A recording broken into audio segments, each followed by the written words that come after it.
I am your host.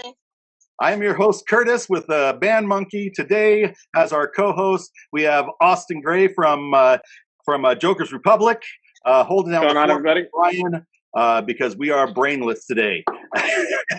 Today, yeah, we got no brainer. Absolutely no brainer, brainless.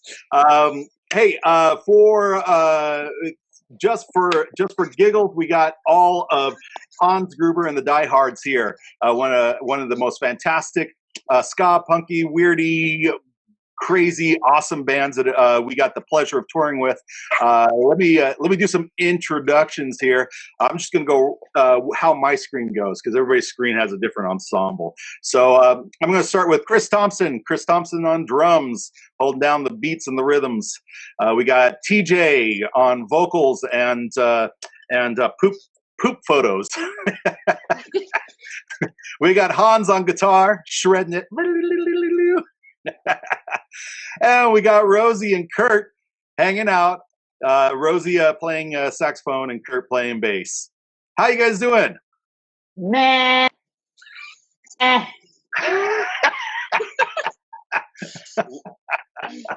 We don't want to hear from you, TJ. We want to hear from your mustache. What does your mustache think about it? My mustache is taking control of my body. It's fantastic. Your mustache, you got one of those beefy ones that goes like way up here. Evil mustache. What? Oh, yeah. That's good. Yeah, I can smear it around. Well, hey guys, so this chat is just we put this together because we want to make sure that musicians are not forgotten during this time of COVID, where no one gets to play, no one gets to perform, no one gets to see their fans anymore, and for me, I was feeling a little bit left behind. I was feeling a little bit like the world didn't care about me anymore, and so I wanted to reach out to people and see what they're doing with their time. What did you guys do this last year to not go absolutely stir crazy from COVID? I mean, we definitely still went crazy. Yeah. Started crazy. We ended up sane. We were so crazy before the pandemic. We're all sane now. Oh, nice. Nice. We actually went to drove us therapists. A couples therapist? Yeah. Nice. Helped our relationship out. Yeah. When you're stuck in a tiny house? Closer than ever? What? Are you close? Actually, no, we're doing really good. It was very great. I recommend it to everybody. Can we answer the questions in order of how you would read them like a book? Because otherwise it's just going to be all of us trying to talk over each that's other. Fun too. Chris, go first. Let's start with Hans. Hans, what did you do this year to not go absolutely stir crazy and murder TJ? Did you also go to couples therapy? We didn't need it. I think your grandma kind of gave us a bit of therapy over the Christmas holiday. Nice. A lot too, so nice. That's been very good. What about Chris? What kind of therapy did you go to this year? I watched every single episode of Star Trek ever. Oh, that is a daunting task. 798 episodes and 13 movies. I just finished yesterday. Wow. And do you find that your life has been enhanced? No, not at all. It's been energized. Like, this shit doesn't make sense. It's I'm a Stargate guy, so I'm like on the other side of the nerd spectrum. But it was all right. Well, I dedicated like half a year to this. It's all right. 8 months. Yeah, 8 months. Time I can't get back. It's all right. Has anybody started any like hobbies? Like I started. Obviously, I started this stupid podcast to see if people are still out there and if they want to chat about stuff. What do you guys like? Are there any special hobbies that, like, did you guys do the whole sourdough bread baking thing? Yes, I bake my own bread now. This whole pandemic's been really great. It's just been a spiritual experience for me because I just bake bread and I eat, love, and pray about bread all day long. It's been great. I hope the pandemic never ends. Even if it does, I I'm not gonna play shows. I'm just gonna keep baking bread. Eat, pray, love. Eat, pray, love. I started woodblock printing. On a serious note. Oh, serious. That's cool. Yeah. I just started. I had some. I think my dad, because he's an artist, so he had some of this spare tool sitting around and spare wood, and we helped him. Kind of midway through the year, they had to clear out their garage, and they're one of those people that had a storage unit for 17 years and finally decided that maybe they shouldn't pay an extra $100 a month for nothing they don't see. And one of the boxes had wood carving tools that he didn't use, and so I picked it up, and so I've been doing that. Nice. Have you posted any of this art anywhere that people can see? No. Nah. Not much. It's for me.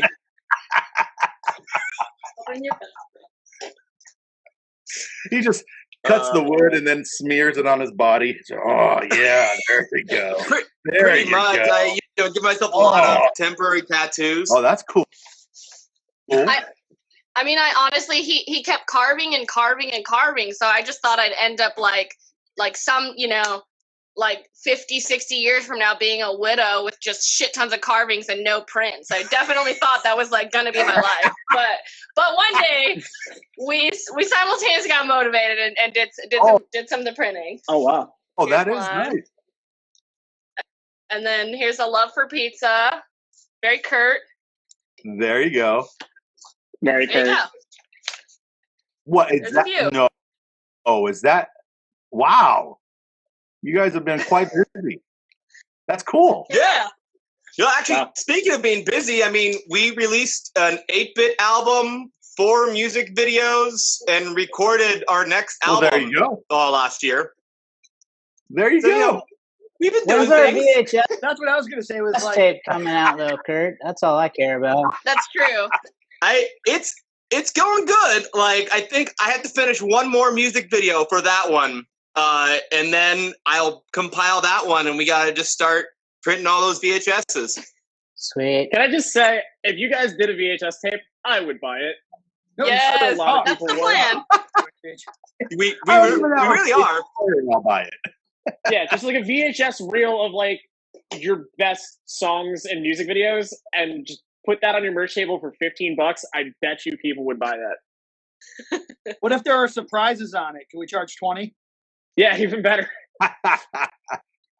So for people that don't know about Hans Gruber and the Diehards, they are just absolutely amazing and fun to be around, not just on stage, but on the in a tour, at a restaurant, at someone's house.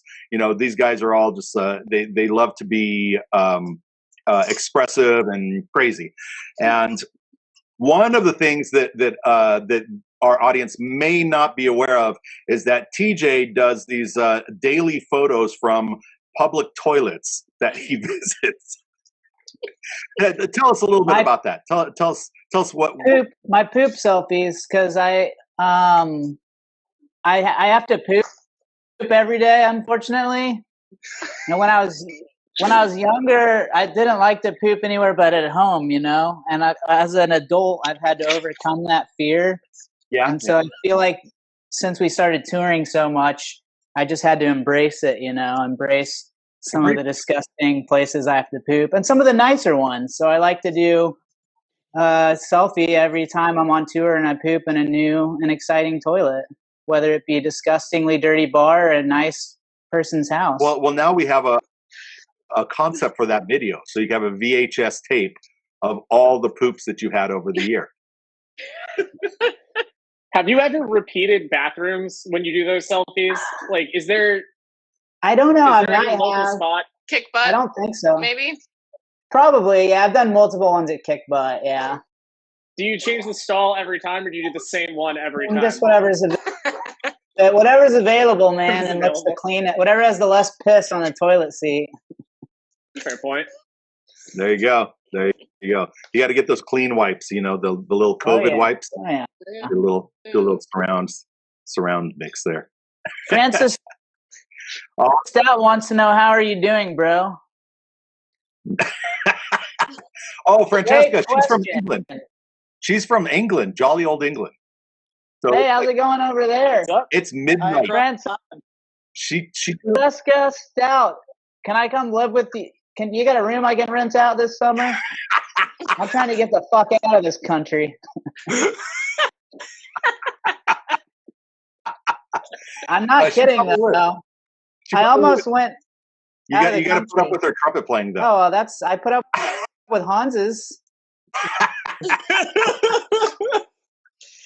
Oh man. Hans, what do you think about that trumpet playing comment? Well, dude, I use like the most.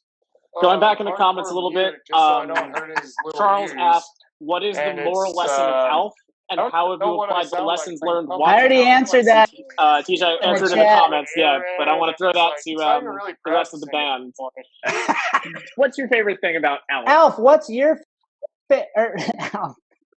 Austin, what's your favorite episode of Alf? That's what I want to know. I asked earlier, I didn't get an answer. Oh man, I totally watched Alf.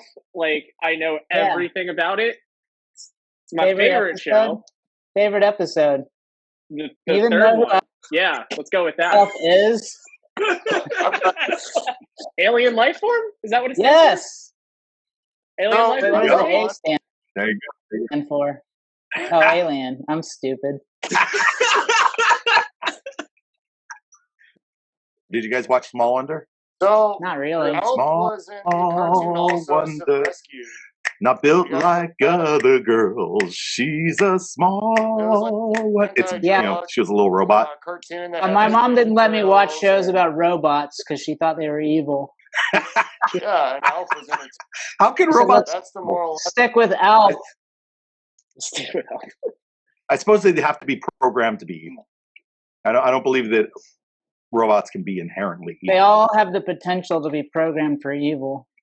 Yeah, but they're all ones and zeros. On their own, they can't be evil. I don't know. I mean, Facebook's ones and zeros, but it's pretty evil. There's something not I mean, when my normal about a family raising a robot like it's an actual real little girl. Yeah, because she's a small one. I'm against and it. little girl, I'm against it.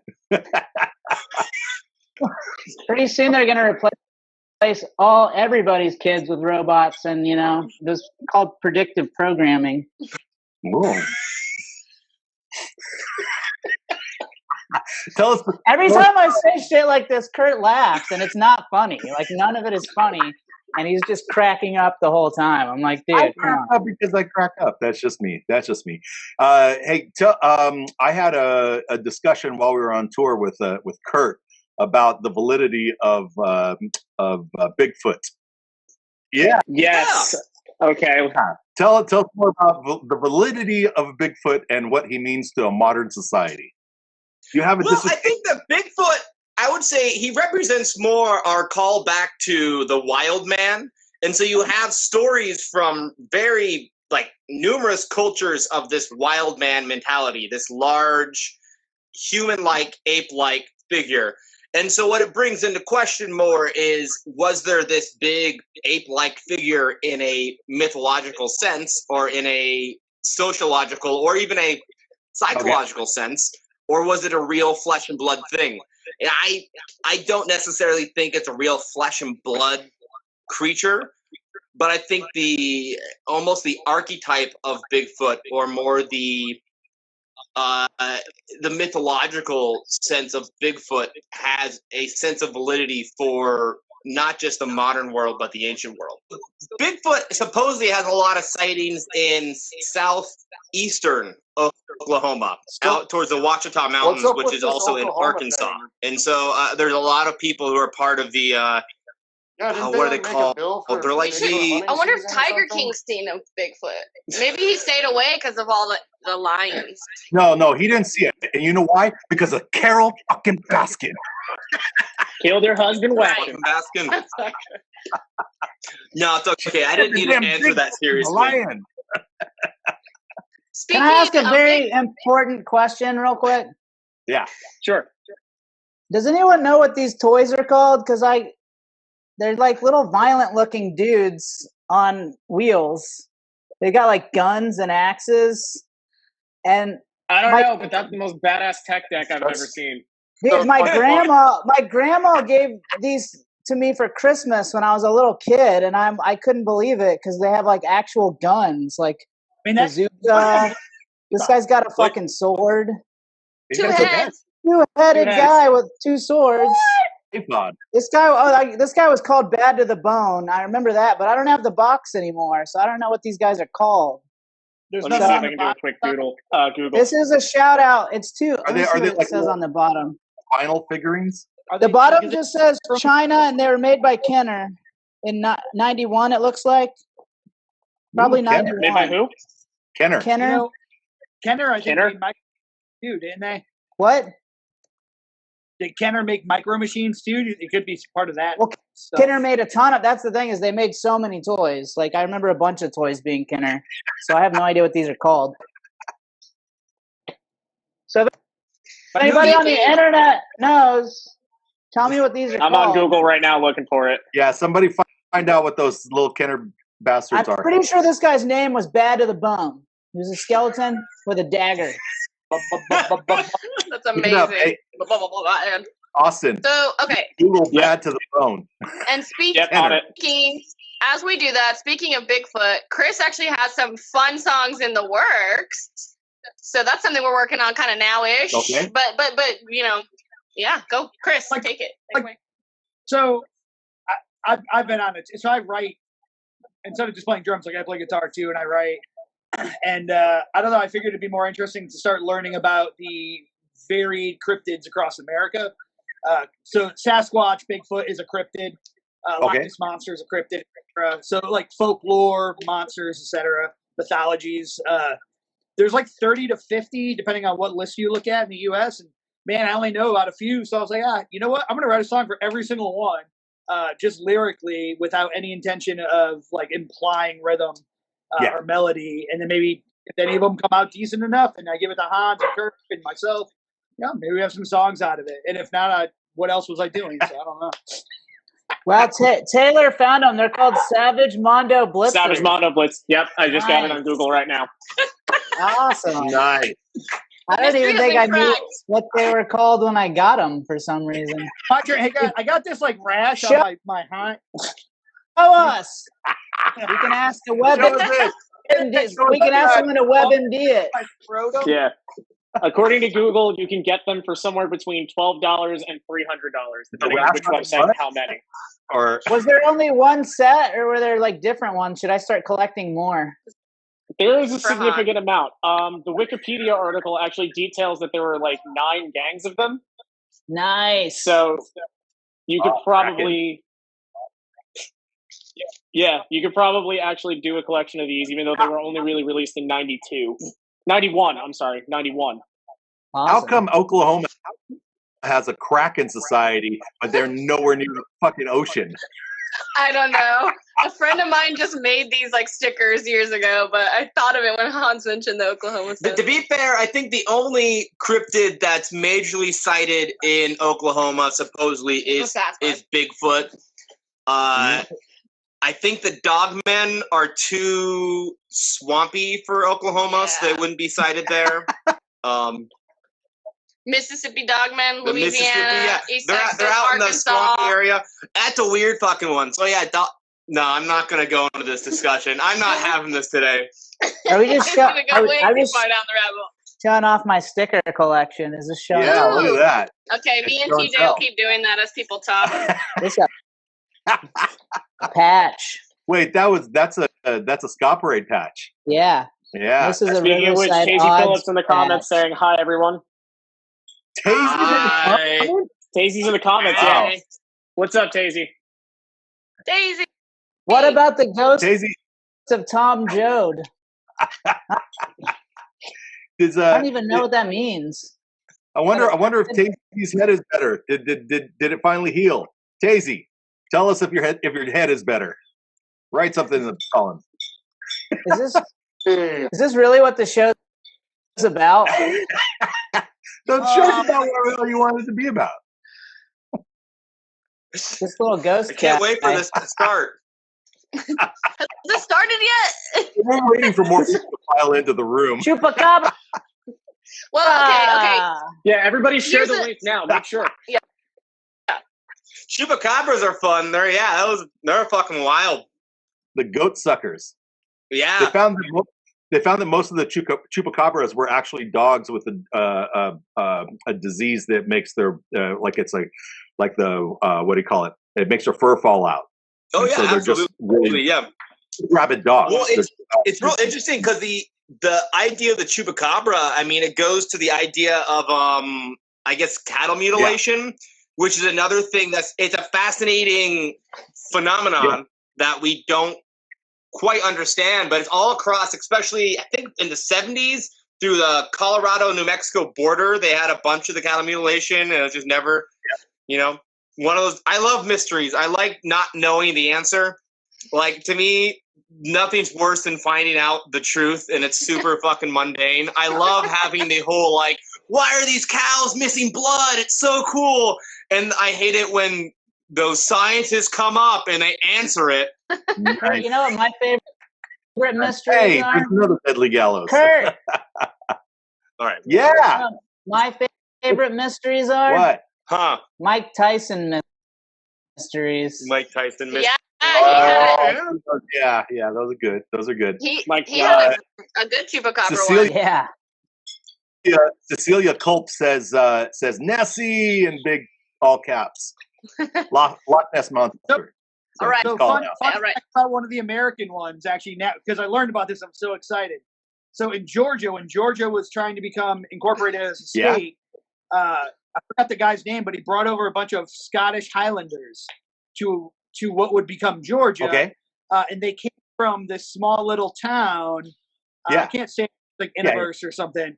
That's the same town as Inverness. Loch Ness, where Nessie is. And so the cryptid from that area, shockingly, is a large-necked sea monster named Altamahaha, because it's part of the Altamaha River Basin area. But I guess if you have a bunch of Scottish Highlanders, you get very similar cryptids. I don't know. What's his name? Just Ultima, and then they added the ha-ha later. No, it already had one more ha. So it was Altamaha, and now the cryptid is Altamahaha. Hans, give us Very good.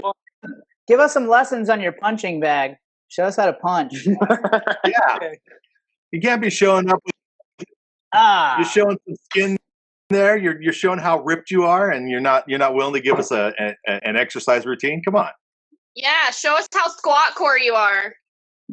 Squat core. It's leg day. Leg day, bro. If Hans isn't gonna do it, I will. I got a mess in my folder. But not box. So Just doing a couple more stickers. Almost done with the stickers. Very good. Very good. This guy came to the ska parade. It's more of a Going back in the He's comments, gonna be on the speaking show. of the ska parade tour. Oh, there we go. more of a Go ahead, Chris, finger I'm sorry. tool. Work it. Like when All right, last one. something Denver Scott. for a while. Oh, shit. Squat! Squat! Squat! Yeah! Very good. Gotta We, stay fit you know, not to during quarantine. we don't want to reveal too much, but we do have on the new album that we've recorded a song called Squat Core. So. Open. It's our so we're required by the U.S. government to have at least one educational song per an album. Oh yeah. And Squat I know Core about that is one. kind of our PE kind of centric. We're trying to encourage kids to go outside and And do- exercise, do some What was the squats. educational song on the second album? They don't What? even have to go outside. In fact, we're encouraging them to never go outside again and just do squats inside. You said the Yeah, educational song on the second album? Yeah. It was called This Flat Earth. Ah. Oh, I was very about to say that, and I couldn't remember which album it was on, but I was going to say This Flat Earth. Squat Core is actually a sequel to our favorite butt song. It's Bishop. Hey, fat fuck, you're a fat, lazy fuck. And so we wrote a song encouraging him to, get back into a healthy mindset. Speaking of songs, in the comments, Yeah, I saw his question. You want to say it and then answer it? If you saw, Scott Mission Presents, who, as you might know, booked the Seattle show of Scott Parade. Yep. Any chance you guys covering the St. Elmo's Fire theme to continue the saga of kick-ass 80s movie themes? No. Hey, Well, speaking of the butts, Our Kurt next asked a album question, will too. have an 80s movie No more cover, but it spoilers. Hey, kind of you guys missed. Austin was It's a talking secret. over I was asking Hans. for This it. is why we should go in the order of the. Hans different. said that there was a question in the comments from our friend Kurt, and it was, "Why is TJ so annoying?" And I wanted my bandmates to answer it for Kurt. Why am I so annoying? Please, Hans, answer. Hans, go first. Comments? It was way earlier. Oh, way early. Okay. Why am I so annoying? Why is he so annoying? You know, I was gonna say it probably had to do with trauma. I'm glad that you said that too. It's because it wasn't allowed to watch television shows with robots. And yeah. Yeah, You guys nailed it. Why? if you watch Small Wonder, you'd be a different person. Yeah, Why I'd probably is be he way so more well-adjusted, right? I'd probably have a little robot robot family of my own over here. Or he was just born that way. Wouldn't even live with Hans. I just have a nice robot family, and I wouldn't even sing in a punk band. Are you saying that Hans is not a robot? I don't think so. I was seriously thinking of just like cutting open my veins because I've been really wondering that. Like, it's been growing through more of. Kids, don't more cut through open your veins. quarantine of just, like, You're gonna say that so that Facebook doesn't censor the show? Don't drink bleach. Don't drink. Don't drink. Don't inject. Unless you're a little Yeah. robot, I then would do be whatever you interested in want what because they you were don't have a talking about, soul. but I could not care You less could play about with the magnets if you think conversation. you're a robot. And then I look at a knife You and I'm know, like, should I maybe cut open my Hans veins is a and just find robot out what's because, on- you know, we've always talked about on underneath tour there or how what's he'll going on? say something and then it'll come true. So he's like a robot from the future. He knows. I have a No, quote in the no, memory banks that this I way, never put not on this Twitter. way. We used to do like tour quotes on Twitter. And it literally was Hans saying, "All I know is that we don't get the Star Trek future." And then 2020 happened. My favorite when Hans said, "You know, we're not until we get robbed." Yeah, sorry. That's the best say that story. again, Chris. Because yeah, that was the best thing. Was when literally parked the van at the St. Louis Zoo in a paid parking lot with attendants, and Hans and I we were a little iffy about where we were parking it, but we backed it up and whatnot and tried our best. And then Hans goes, "Well, you know, we're not a real band unless we get robbed." 4 hours later, we Still had been time. robbed. It sucked. The good news is I have a book that's going to solve all of our problems. What is the book? Going all the way back to my childhood trauma that makes me so annoying. Matrix re-imprinting using EFT. Rewrite your past, transform your future. That looks You guys like a heard penis. of this? What? I thought you were going to show Wow. off Clifford the Big Red Dog. Have you guys heard of Matrix No. re-imprinting? I have I'm not. the only one that cover looks Haven't. like a penis. It's pretty intense stuff, man. Read us I a second. recommend it. Step 1. Read page. This is step 1 of the foundations for EFT. Bring to mind a scene or image that you want to work with. Make sure that you are looking at yourself from the outside, known as being disassociated, rather than through your own eyes, known as being associated. Step 2, start tapping. And there are different tap points. Yeah. So while you're doing this, We you're learned that tapping in the therapy. pressure point. Yeah. Close your eyes and begin tapping on yourself using all the points. That's on page 57. It's like, Tapping continues until step 14 when you test the works. So you're doing this in therapy? yeah, You guys are? yeah. So is it Yeah. working? So I didn't tapping waste does my help. money buying this silly book. I should actually try it. There are tapping lessons online. I think that people Apparently. do it, and like it does kind of help a little bit because it's more about kind of reframing your mind and trying to help think through things. I mean, it's not like a cure-all. It's not like tapping is I going to feel get like rid of years and years and That's years just of. part of it. Like this book has a lot more than that. That was just like Yeah. the page I opened up to or whatever. I hope that you open up another page and it's blank all the way, and it was just that tapping. John Roy from the fabulous ska band from San Diego, Unsteady, says, "Going to sell us some protein powder too?" Well, we And were a lot of- going to have some apocalypse buckets for sale With in vitamins. December. Bug out kits. You guys got bug out kits? I have What my now? own personal one. We were gonna Bug sell out some. kit. You know what bug out kit is, right? Like I'm we're not gonna familiar bug with that term. bug You're out not of here. familiar- Oh my god. Okay, bug out kit is. Yeah, there you go. He's holding out a big bug out kit. Bug out kit is anything that you have pre-packed to immediately take off when the shit hits the fan. You guys Yeah, want we to see got one of mine? those.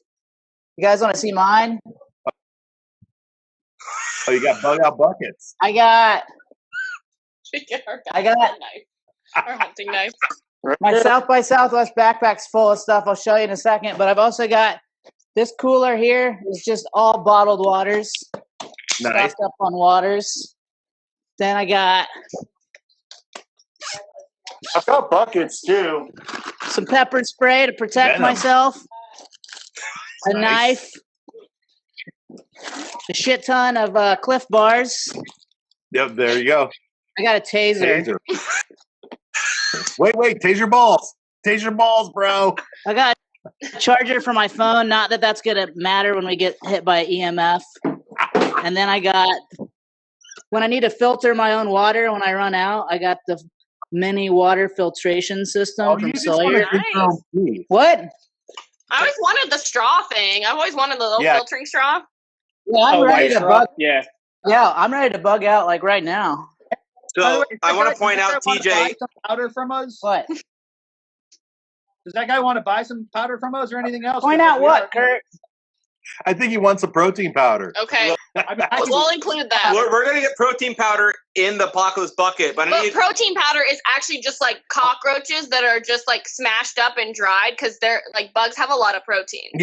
well, Of course, I, of course. I had to point this out though because I like that someone really got something from TJ's heart.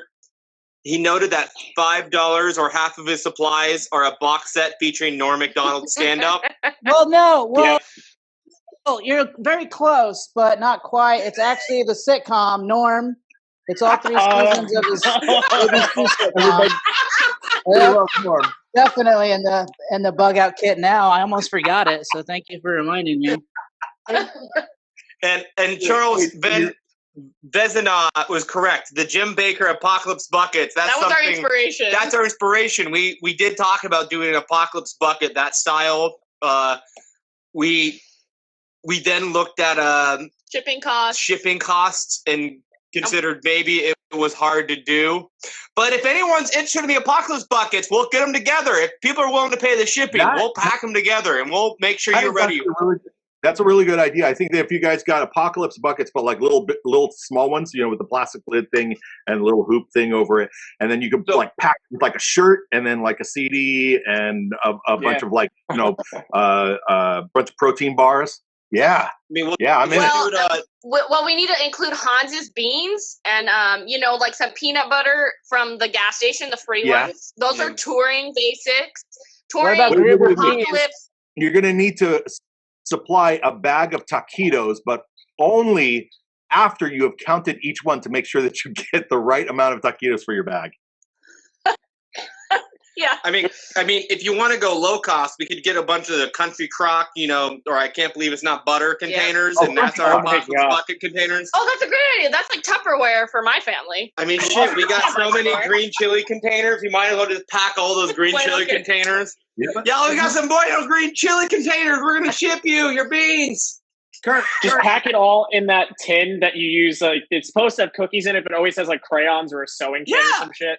Oh yeah. That's perfect. We might as well. Butter wafer cookies. I say we use the butter, but we only take out like 2/3 of the butter. That way, the rest of the butter helps keep everything in place. Yes.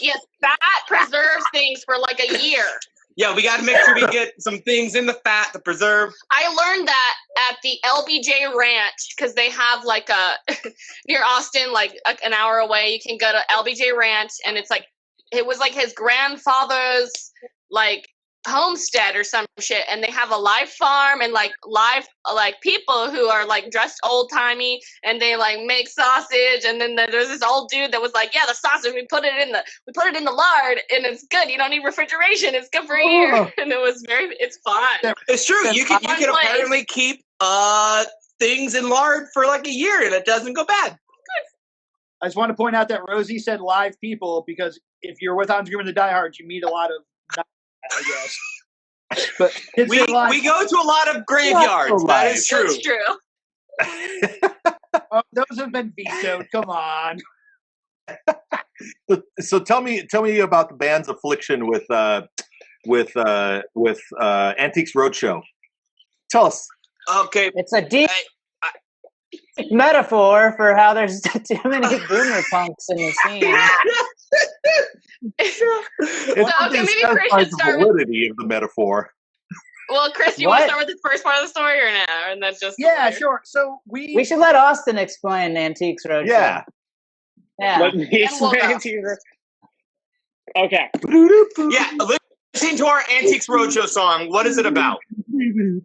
Oh, to the song. Yeah. I thought I was explaining the show, Antiques Roadshow. No, just our song. The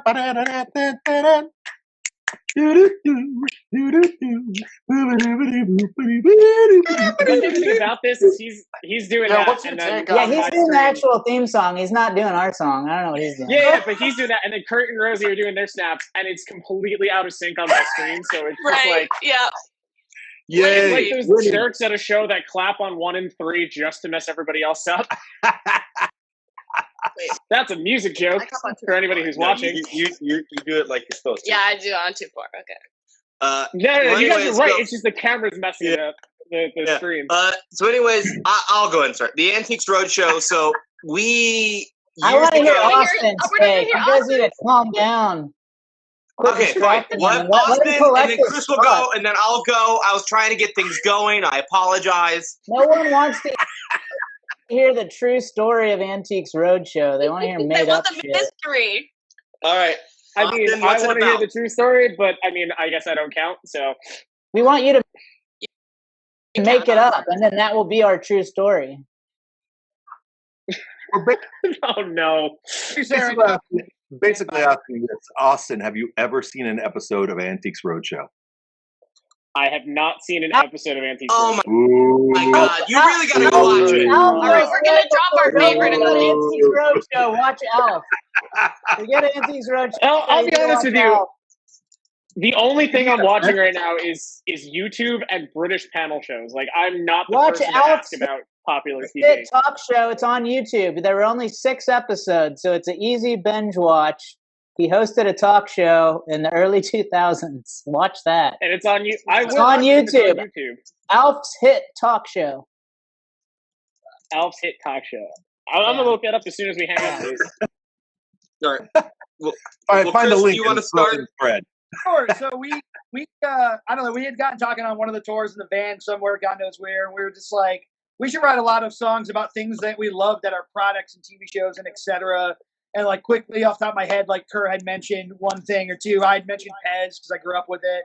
I used to live by the factory, and so like I have lyrics to a song I wrote about Pez, and we all started thinking about what that would be. We kind of jokingly wrote without music yet a Surge song, which then was cool when they decided to be ska. But so yeah, then somebody else, Mean Jeans, came out with the same fucking album. Like they came out with a commercials album. It was all 30-second songs about taquitos and Coors Light, and we're like, that's what we were doing. So, nonetheless, Kurt, you go. I finished the song. I had written the song. It was actually much shorter. We lengthened it because we're like, well, it's not going to be a 30-second commercial anymore, so let's take some time. And essentially, yeah, I 38. yeah, I made it much longer. Anyways, I wrote the song because, yeah, I actually really like the Antiques Roadshow. I think it's fascinating to have these people tell these stories about these items they have in their house, and it's really interesting to have this human connection. And so I went and essentially tried to I wanted to write just a heavy fucking song about the Antiques Roadshow. Because I thought, That's the humor in it. and also, what's fucking heavier than the Antiques Not much. Roadshow, right? Not much in the world. Not much. Pretty metal. Pretty metal. But Facebook thought it had nudity. Yeah, my video got flagged for nudity. Oh, I And remember so this. I uploaded a music video to Antiques Roadshow, and it was flagged for nudity. And I even like contested it, and apparently I got turned down. And I edited the video. Like I shot and edited everything in the video. And like I searched, and it's like, did I miss was someone in the background? You know, Was there like an old 1900s porn picture in the back, like something weird? did someone fucking have their nuts showing? Or So here's the thing here's the thing that the audience may or may not know about if they have not seen you before, is that Kurt plays every show in his underwear. That was about to be my question. Yeah, were you? But none of that was in the music video. Every show in his underwear. Now they're not tidy whities, but they're like the little boxer trunks. They're blue boxer briefs. Yeah. No, sometimes they're burgundy. Are they really?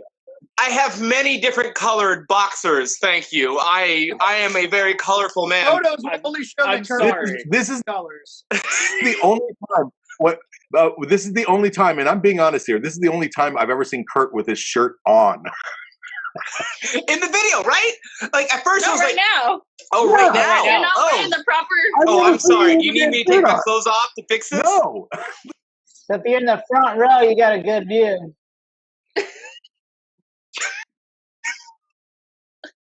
Has anybody ever the tried other to thing about that's probably slip something in the noting flap? is, there's a lot of Just punk rock like bass a players call like me. to play like with their bass all down. Like, super low. I've had Kurt, dollars for sure whatever shoved reason, in plays my like the boxers Beatles. quite a few times.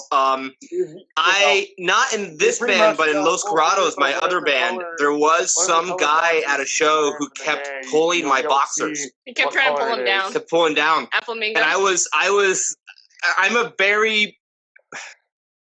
I'm a fairly patient man, and I was on the verge of, because So you waited there Flamingo's for him to really pull them off. Flamingo's stage is about like 4 feet tall, and so like he was right at foot kicking level. Like I could have hit his face and really knocked out some teeth. I didn't get there, but the thought had happened. But he did get kicked out. The bartender who runs the place, he keeps an eye on everything, and he caught it eventually and just threw the guy out, which I'm thankful for, because it's like, like I play like that, it's fine, and I don't mind if Funny, people, like if people if people tease me a little bit. Like I've been slapped in the ass before, and that doesn't bother me. But when you're trying to actually touch me and pull me, that's when I'm like, hey, like, the joke, I think it was SZA from Leftover Crack did it. It's like, we're a regular zoo. We're not a petting zoo. You can look at me, but you can't touch me. Yeah. You can touch me if I'm on stage. Yeah, if I'm on stage, you can come up. Or when I'm in the crowd. But not when we're alone together. To be fair, TJ, when you're on stage, like I'm amazed watching you as a front man, because like you have a habit of going up to the people in the crowd who have no idea what's happening. Oh yeah. And just getting up in their faces. One of my favorite photos that was taken from the tour was in Morro Bay at the Siren. Gonna say Morro Bay. Yep. Yeah, when you jumped up on that table in front of the two they're women who were just sitting there trying to enjoy had their no idea meal. what's happening. Yeah, somebody caught such that. a good photo of that. And that's probably my favorite photo that was taken on the tour. Nice. Fantastic. Yeah, that was fun. Yeah. I was going back a little bit too, at Denver, somebody told me to pants Kurt, and I said, I'm not doing that. Thank you. I appreciate it. I told you afterwards, I was like, yo, so somebody came up and said, go up there and pants him. And I was like, I think you said, you were like eloquent about it. You said, well, I appreciate that you didn't do that. I would have kicked you in the face. As verbose as you could be while being in your underwear. Well, thank you. On the road in Idaho, was it Idaho? No, it was Montana, I think. Montana, we were in a little town playing this little bar, and there was a punk band that played before us. They were from Canada, and it was a girl singing and two guys on either side of guitar, bass, drums format, and they were kind of wild, wild, crazy, just fun punk stuff. And at some point, the girl comes behind the bassist, and the bassist is just wearing shorts, and she pants him on stage, and he's got nothing on. he's got nothing on. He's straight naked, right? But the bass is down low, so he's just playing through songs, and everyone's like, "Woo!" going on and on. And then when they stop their songs, she looks at the bassist and she goes like, whatever his name was, like Harvey or whatever. She's like, "Hey, Harvey, what time is it?" And he lifts up the bass, grabs his penis, wraps it around his arm, and goes, "Oh, it looks like 12 o'clock." And I have never seen that happen on stage before. That was pretty amazing. He literally wrapped his cock around He his literally arm? reached What? under the bass, wrapped it around his hand as he pulled the bass up, and said, 12 o'clock. Was he well endowed or thin wristed? He was probably. Most of us- Chris is asking the questions we all want to know. I saw a dude. When we get off the I call. saw a dude play a whole show naked in Austin at Dozen Street. A guy, like a guitar player, just played the whole show like completely naked, and he was holding the bass up or guitar up high. You could see everything. Wow. You know, Dozen Street was like they didn't do punk all the time, but like it was surprisingly super punk. Like every time Los Grados played there, it was just like the punkest vibe ever, man. Yeah. And they finally moved the speakers to a decent spot, so that was nice before they shut down. Oh, this looks really good. It'll be great for there's no more shows. Yeah, that's the thing that sucks is after the pandemic, everything is kind of fizzling down to nothing. And the guys actually want to do this great big tour when the pandemic lifts. And I'm like, are there any clubs? Are there literally like we're going to make all these calls and there's going to be nobody there? So I think it's going to be a little bit of time before bands can tour again because the network's no longer there. So These make better than house shows. I think is kind of what we've been talking about. Mm-hmm. Absolutely, it's going to be house shows for sure. And I think, quite honestly, at a house show, although this can be a 50-50, but at house shows you definitely get more love, but sometimes you get more money than at a real show. You know, It hasn't been our some experience. We get more love. We definitely get more love. Yeah. Some of my favorite shows are house shows. I don't think we've ever walked away from a house show like, oh my God, look at this. Like, Most of the house shows we play, people are just there to like party and hang out, and it's just like, oh, cool, extra that there's a band there. So it's not that they don't like us, but they're not there to like buy a shirt or a CD. Like most of them just aren't. Yeah, for sure. That's true. That being said, there is it was in Indiana again, not Lafayette. It was Spring. No, it wasn't Indiana. Illinois. What was that town? Which one? With the crazy bands. It was like, okay, so it wasn't a house show. It was like kind of a garage-ish kind of place, but they had a little bit of a community there. And I remember just being blown away by how much we got paid. How much we got paid. Remember we stayed with them and they had a lot of cats. What was this? We made minestrone. We made minestrone in the Instapot at that place. Y'all remember that show? Oh, you're talking about that was in Missouri. Oh, yeah. Talking about in the college town. Columbia show? There's like a warehouse? Purdue? No, Purdue? No, it's about an hour outside of Kansas City. Oh, okay. But it wasn't a house show, but it was kind of a similar community, right? Because it wasn't a real like a venue. It was more like a practice space, like kind of garage. I just remember being Missouri. The warehouse. Columbia, yeah. Columbia. Thank you, TJ. Yeah, but sorry, there's a lot of things going on. Yeah, but Nathan, I think, was the guy who hooked us up. But Nate Milburn, I think, right? Yeah. Anyway, but I was blown away because usually when it's pay what you want, it's just a hangout time. We get paid I don't know, $7 or whatever because we're a punk band. Even though we're ska, whatever, we're that vibe. But this time I remember getting paid a lot more, and it was just from the goodness of people's hearts, and it was cool. It was really sweet. Wait, I want to bring the positivity down a little because I'm toxically positive right now. That's the spirit. I want to say why I don't ever remember that payout is because it got stolen from us the literal next morning when we were in. The next day. Oh God. And that money was in my backpack, not on my person, and my backpack got stolen. So we did. We actually made really we sold a lot of merch. Yep. I had some friends of the family come to the show that gave us money for food the next day. But yeah, then Hans said the thing that predicted us getting robbed. And you lost your bug out kit. Yes, we all actually four of us lost our bags, right? Me, TJ, Hans. That was me. Three. Yeah. And then Yeah, TJ sure, lost yeah. his computer. Where did you lose them? Was this at a restaurant, at a venue? The at St. a, Louis what Zoo parking lot in No. the daytime, and it was a paid Oh, parking lot, very busy, sunlight out. Yeah, it wasn't. Yeah. We It wasn't normally wouldn't be so. Yeah, like, we're careful. yeah. We're careful. We just but it was like, we always load our gear in wherever we're staying and stuff. It's just we had hours to kill before the show. We were there all day, so because we only had a 2-hour drive or something. And TJ's mom and family was meeting up with us, so it was a really exciting day. She brought a lunch kit for everybody. We all made sandwiches, and most of us hadn't been to kiddos. Yeah, my niece and then it was nephews were there. It was fun. Yeah, and then we get back, and as we're walking up to the van, you could see the lock kind of hanging out the door, and I was like, "Oh no!" And I didn't get the keys out. I just walked up and opened the door, and TJ probably got the worst of it, to be honest. Some of us got lucky. Kurt actually had a camera that survived nice. the purge of our backpacks. Yeah, but our equipment. They got my they grabbed all the our Duck backpacks. comics. My Howard comics, yeah. The Duck comics I bought just to read on tour. Those fuckers.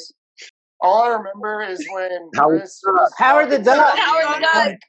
And Batman police or versus whatever, Ninja Turtles, the could not have DVD that I hadn't even cared watched it less, Oh, yet. it's just man.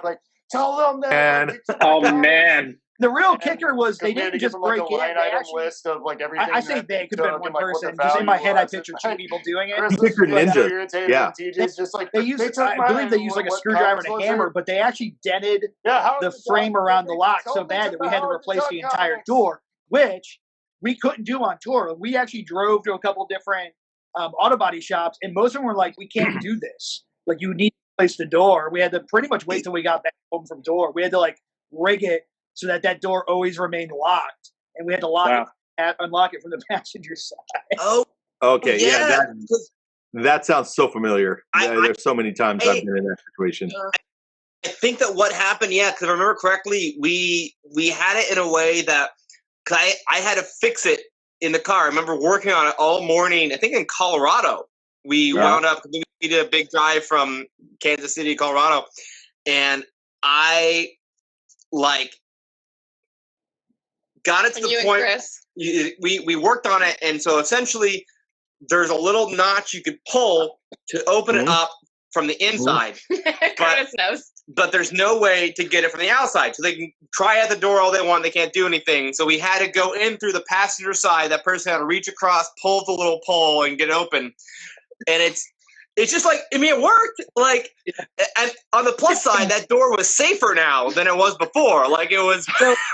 And Curtis, you're shaking your head because I'm sure you've had it happen. I've also had the back door go. So many times. So many times that we've had door problems in the van, and so many times we've had people attempt to break into our van. And most of the times we were in the van asleep or hanging out. Ryan, who couldn't be here today because he's got COVID, we were in Grand Junction, Colorado, and he's out in the van and he's rolling up something to smoke and he's hanging out and he's reading a book and whatnot. And this guy comes along, he's got the flip window open on the van, right? And it's got about 3 inches, maybe 2.5, 3 inches of space where someone can reach in and try to get to the main door to undo the latch, right? So the guy comes across the street, Brian can see him come across.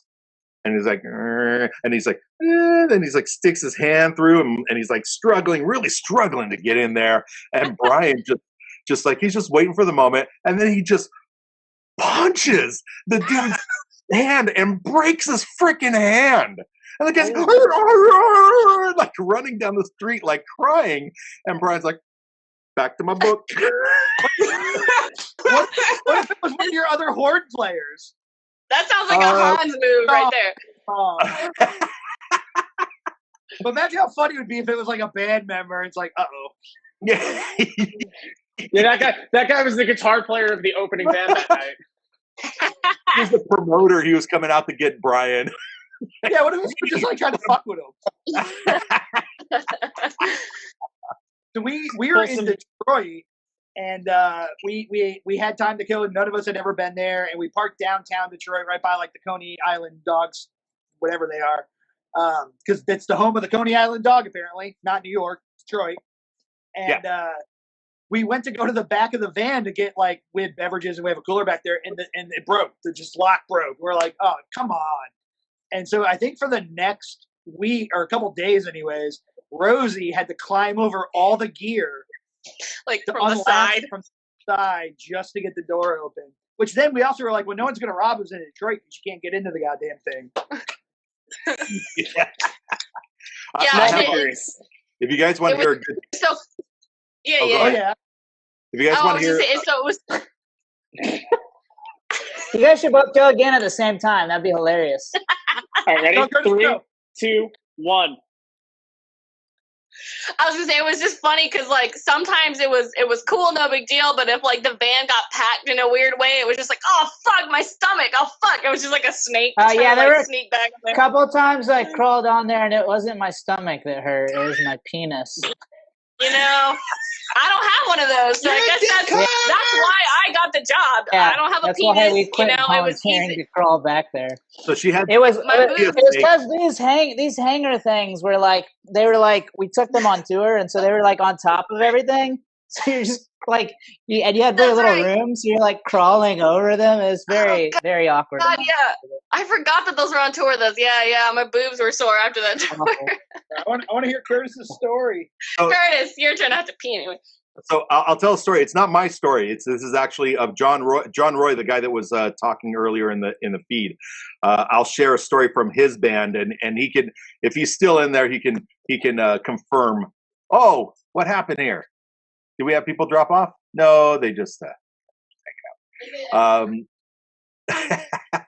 So I think I changed my view here. Come on, hello.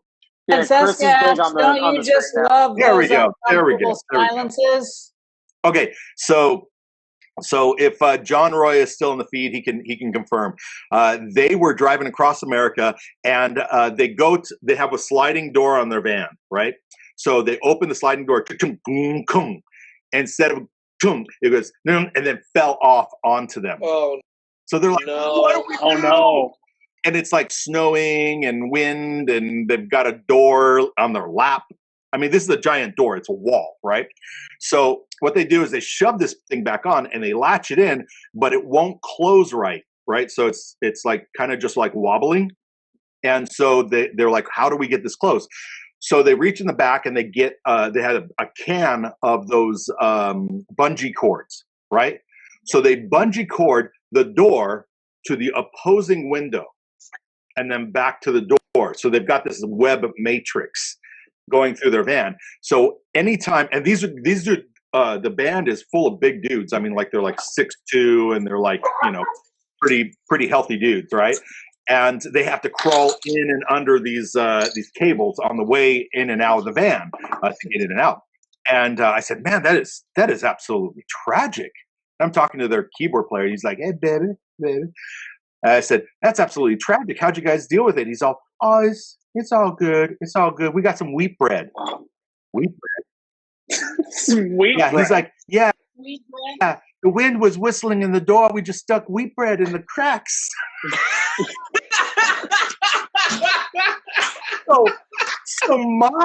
So my response was, you can't be serious. Wheat bread will dry out. And he's all, don't worry, baby. We had a little spray gun.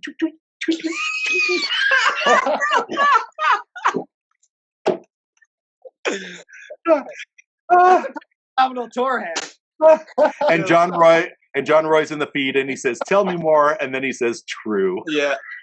It really is funny because and I'm sure you know this more than anyone. It's like every single tour you go on, you stop and you say, well, next tour I'm going to bring this because something fucking happens. Like we, on one of our tours out to California, we blew a tire. We blew a tire. and we went to go to the back. We had the jacks in there. I start trying to jack it up, and it lifts the car like 2 inches.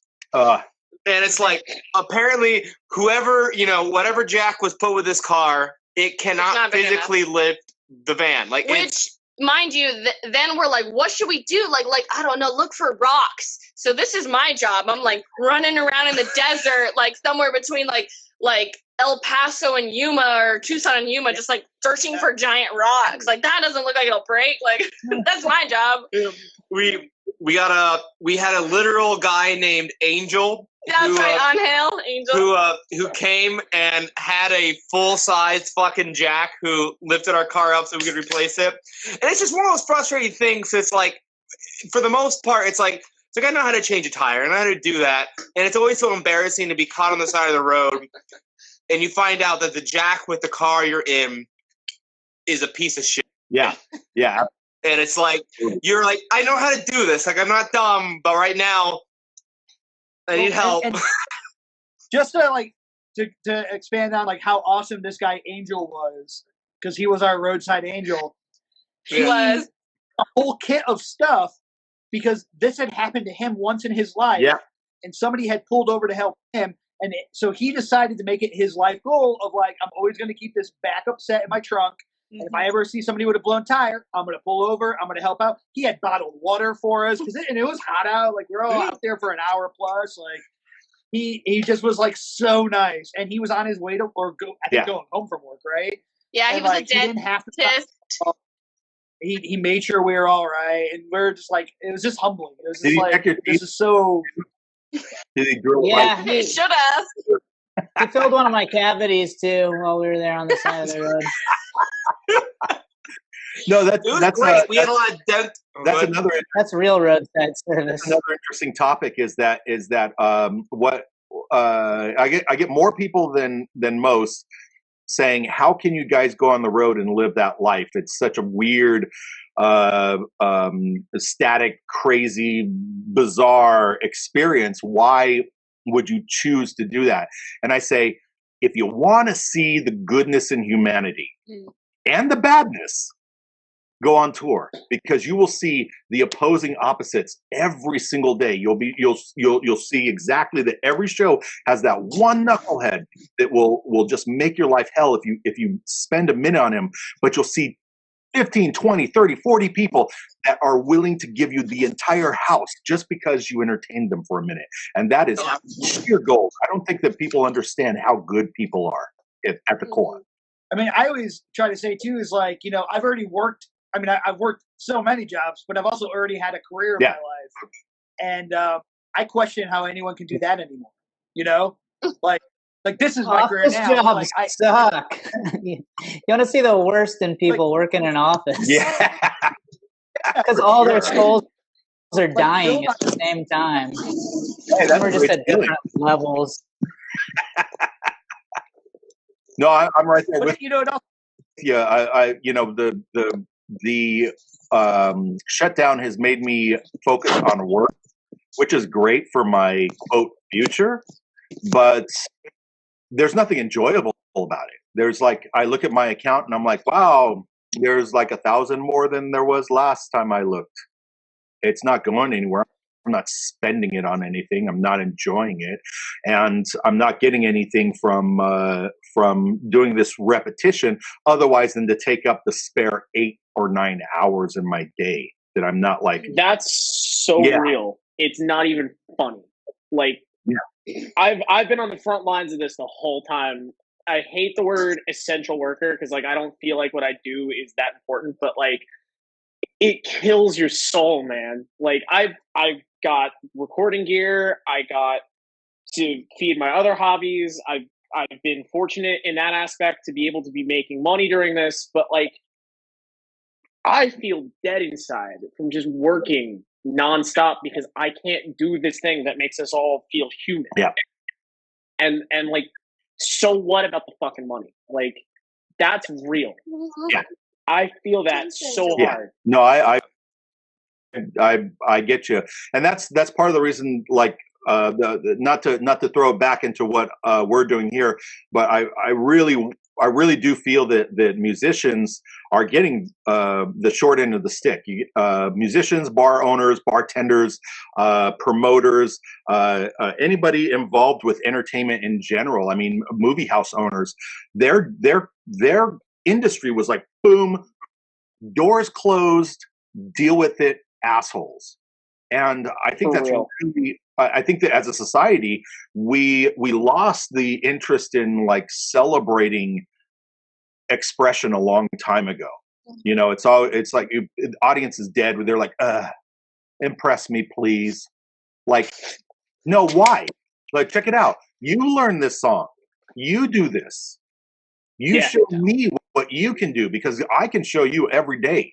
I can show you every day how it is to express. And I think that as a society, we need to move towards a time that we can all work towards celebrating entertainment again, celebrating expression, celebrating art, poetry, music, dance, whatever it is. This is the human experience, not sitting in a cubicle. That's not the human experience. Not earning $10,000 more than your coworker. That's not the human experience. Sure. That was actually something that I appreciated about both of your guys' bands, because like with Joker Republic, they would always come out and sing these 3-part harmonies just in perfect unison. I actually have a low-key like video of y'all like warming up in Vegas in the parking lot. I should put that online. It's very sweet. Oh, please do. Please do. But also like Curtis, like every single night I'd see you sing these, you know, soulful just voices, and it always impresses me, because that's something that like as I try to sing as well. I'm always like, oh shit, you know, you're hitting notes right. That's really cool. Really like that's great. And it sounds funny, like, but unless you're a musician, you don't really appreciate being on stage and hitting notes right. It's hard. Because like, you know, there's times when I have a part that I'm supposed to sing and I'm like, I can't hit the key today, and I just fucking yell it. And like, it works, it's good, but you know, people listen to the album like, oh, Kurt usually sings this fucking part. And it's like, yeah, well, normally it's because I can maybe hear myself on stage, but I can't hear shit. So like, I'm going to yell it and hope that it sounds good. Yeah. So but, like, none of that matters. That. I really like it's cool when people are tight like that. But the cool thing about punk rock is you don't have to really be tight. And like, you guys are amazing live. I love watching you guys. And watching, I mean, Kurt and Rosey on stage are awesome. Hans shreds. TJ's fucking TJ. And Chris is an insane drummer. Like, annoying? No, absolutely not. Seriously. Like, when you guys are out there, you guys are so much fun. It doesn't matter if you're screaming the notes you can't hear or like whatever. And that's the cool thing about punk rock. Like, no one gives a shit as long as everyone's having a good time. If you're tight, that's awesome. But it's the party atmosphere that matters the most. And like that whole idea of we're in this together, let's just have a really fun time. And maybe we got something to say while we're at it. That's the cool thing. And you guys nail that in spades, whether you're singing or screaming. Like there's no shame in that, because it's fun. Absolutely. I can listen to you guys. I can listen to you guys play Fur Baby like all the time. Like totally drunk, totally sober, just play it over and over again. That's all I want. Hit on your keyboard. Ooh, power ballad version. Unplugged Hans. I was gonna say, speaking of like, you know, careers and stuff, I think Hans, I mean, Chris obviously spoke to it some and lived in that world for a long time, but I think Hans is one that definitely can speak to that if you feel like it, Hans. But a lot of his music is kind of about that. I think that's part of why he left that life, you know, is like feeling, I don't know. Tell me if I'm wrong, Hans. I mean, you can speak. Not fun in the cubicle life. How do we make that experience better for them? How do we get the word out? How do we push the ball forward and make the whole industry of entertainment palatable again? I mean, I think the crazier question is how do we do that while also changing that same perspective of the viewer to not appreciate it more, but financially appreciate it more for sure. You know, you see a lot of the talk of like, oh, let's not go back to $5 shows. I firmly believe that won't change.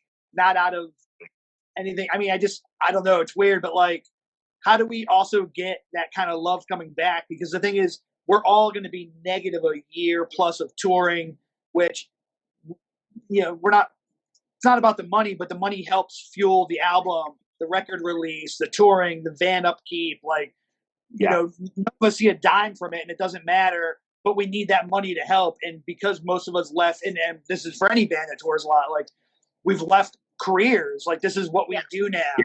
But now we had a year of not doing that. And so we talk about it on the side. It's like, man, this is hard even now to like, we got to find ways to save up a little bit of money so we can do that next thing. So once we do get out and everyone is playing and touring, how do we engage that audience who also went through the same thing in a different way? Like, they might be a musician, but they might have struggled to earn. They might not have had the funds that they needed throughout the year. So how do we find that even mixture of like, we need a little bit more. It can't be the same, because if it goes back to the same, man, I think people are going to start off on a negative so bad that it could stop a few bands. I concur. I think that we had a lot of within my group, we had a lot of conversation about like how many online performances should we do. And should I do like a weekly show? You know, they're like, you could grab a guitar and just play in front of the screen, just so that people don't forget who we are. And I said, you know what? First of all, a little bit of separation is good, just a little bit, right? Yeah. And then just boom, hit them with a big event, and then boom, disappear for a while. But the main thing is, I don't want to put out so much material of us playing this really like downtrodden, like, oh well, life sucks, and here we are, week number 49. How are you doing, internet world? Like, I don't want that. I want every time an audience member, whether they be online or live, every time they see us, I want them to see like, all right, we're ready to do this. Like, that's what I want. I want them to feel that boom, right up at the front, like boom, here's a wall of positivity, and everything behind it is just enforcing that. And that's why things like this, like the outreach of getting musicians to talk about their experiences is good, because your friends and your family are probably tuned in right now watching you going like, wow, I didn't think that it was ever like that, or I couldn't imagine that. I couldn't imagine that, like some performers I've talked to and invited them on the show, and they're practically suicidal. They're like, I don't know, nobody cares about me anymore. And I'm like, you know what? I fucking care about you. I care about you, and I care about the fact that you are being left behind. That's what this is about. So I encourage people through this medium to reach out to anybody you know. Like I said, it's not just musicians. It's, artists, sculptors, poets, bartenders, barbacks, the dude that sweeps the fucking floor in the bathroom. Like, those dudes are left behind. They're gone. They're gone. They have no love for them. And I want to show that there's people out there that actually think about this. And I think on a more, a related note, it starts at home is really what it is. Like you said earlier, touring bands are going to take a hit because there's no network anymore. Yeah. So the first step is going to be rebuilding at home. Mm-hmm. Everybody is going to have to get together with their local scene and be like, hey, we need to build back up and not start fresh, because, there is, small or as big as it may be, there is a market for live music right now. Yeah. There's a foundation still, but it's weak. So it's going to come down to the local scenes getting together and being like, hey, let's rebuild Austen, New Jersey, San Jose, get those people who are like, I miss this thing that we used to have, this live music, and get them to actually go to the shows and not just click interested on Facebook. Like, we want those numbers to be real so that we can say, hey, New Jersey's hot right now. Touring bands come through here because people will appreciate what you're doing. Yeah. And that's how we get to where we want to be. We have a chance here, ironically, to make things so much better. Yeah. Because we can start over with this idea of here's this thing you've been missing for a year, maybe longer than that by the time it actually opens up. Start with and your it's friends. Valuable. It's valuable. It's valuable. I mean, Start quick call out friends, to and then Jason Garcia and the Yuma scumbags who have always treated us really well. Yes. He's watching, but I just wanted to point out Yuma's. They are the fucking Yuma shit. punks are fucking great. If you're touring real fast, I have something else to say. But if you're touring the Southwest and you're going from basically the LA, San Diego area down to Phoenix, and you skip Yuma, you're fucking up. Shame. Yeah. You need to go through Yuma, and Jason. And they had just a baby. They had a baby. The little girl's beautiful. All I want to say though is I think that when you talk about that depression and that thinking you're missing out, I mean, you're talking about the all holy algorithm is what's fucking us over. The goddamn fucking Facebook. And we should have said the algorithm's prayer before this. I have one in the banks. I'll put it on at some point. I think that's what's happening, and I find myself in the same trap, and I always have to step back, and it's super hard. And I think that it's something that I've really been trying to work on for a long time, but especially the past year, is appreciating everyone else's successes and not feeling like I am falling behind, because I think we're always so guilty of feeling like I'm falling behind. Everyone's forgetting us, specifically in the music scene, right? Like seeing other musicians, and you want to be happy for them, but there's a conflict there, right? Yeah. And I think trying to be anyway. Sorry. I think that when you're, especially when we're not touring, you're feeling like you're falling behind. And I just realized a few months ago that I'm feeling bad because I'm watching these bands. There's been a lot of good ska albums actually coming out this year, and a lot of good press for it. But I realized I was feeling bad because I was like, oh, look at all the press they're getting. Like, I should be out there, and like I should be happy for them. But number two, I should feel bad for them, because what's worse than releasing an album in the middle of a time when you can't tour and you're getting tons and tons and tons of good press, but you can't tour it. You can't go on tour. It's just getting good press. Yeah. And I began to stop. And when I realized that, it's like, man, I've been thinking wrong the whole way. When I was thinking, oh, I should be out there, woe is me, I should be thinking, oh, I feel bad for these people who have this good press and can't do anything about it. You know? Yeah, so I want to jump in there. So one of the things is we talk about, like, how do we change, and maybe it's not a change for me, but maybe something just to express outwardly that I want people to do.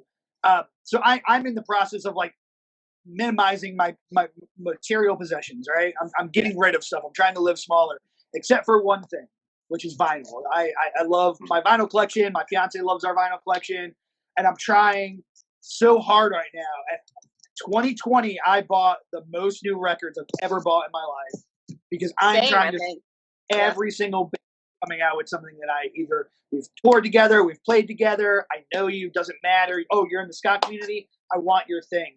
I'm buying less alcohol this year because we're not going out so much. I'm currently not even drinking at the moment, so I'm trying to utilize that because I'm poor as hell. But that little bit of extra money I have, I recognize now more than ever how important it is to buy those things. So like, hey, Flying Raccoon Suit just put up a Kickstarter. They rock. Go buy their album. Hey, best of the worst. I know. I got the Splatter one. I'm so stoked. Hey, Bad Operation put out that album too. Actually, Bad Time Records in general is really killing it, and some of the stuff they did with H-Man Records. Buy things, right? In the meantime, from Boston, I don't know if any of you guys are watching. Love you guys. Bought your new EP that you guys put out, and a shirt. And I don't even buy shirts anymore, really, because I got up to about 450 shirts, by the way.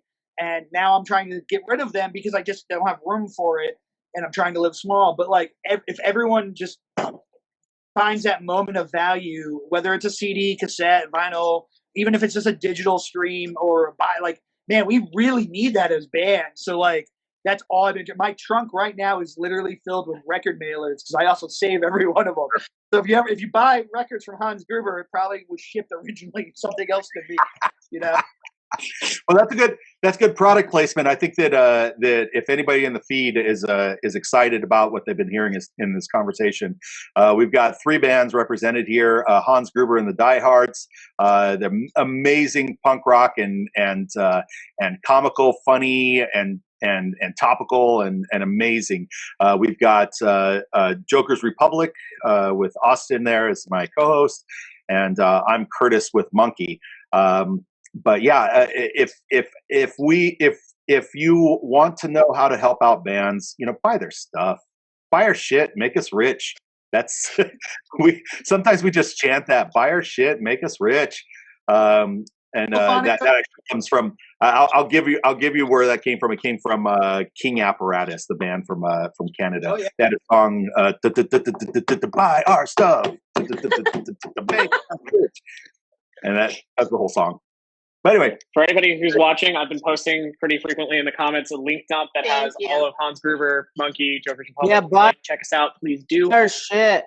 Yeah, absolutely. Especially, I even wrote a super capitalist song called "All I Want" that was expressing how every time I want something, I want a little bit more, and so come on, guys, we need just a little bit more. Yeah, and then we need we could take over we could go to Capitol Hill and storm the Senate.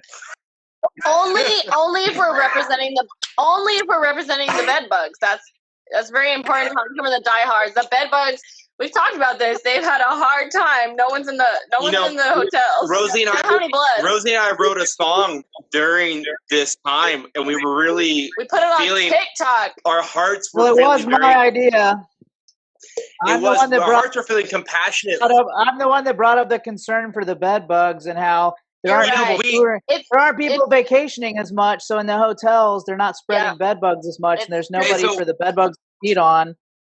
It's very hard for the bed bugs. It's true. Who's going to bail them out? They didn't get a $600 stimulus check. They didn't.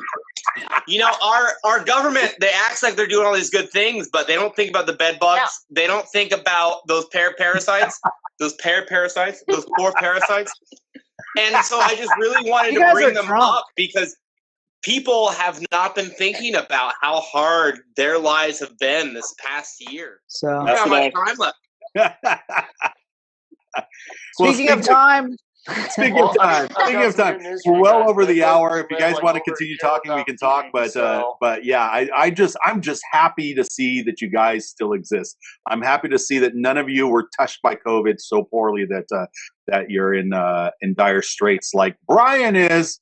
Shout out to Brian. Brian, our co-host.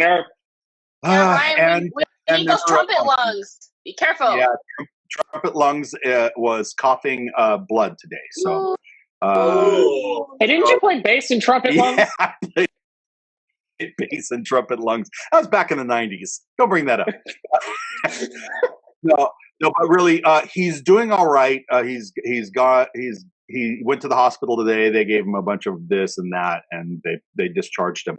But he's in the thread right now. He's chatting right now. So give all the love that you can to Brian while he gets over this thing. And he's in really the most horrible place for it, Hawaii.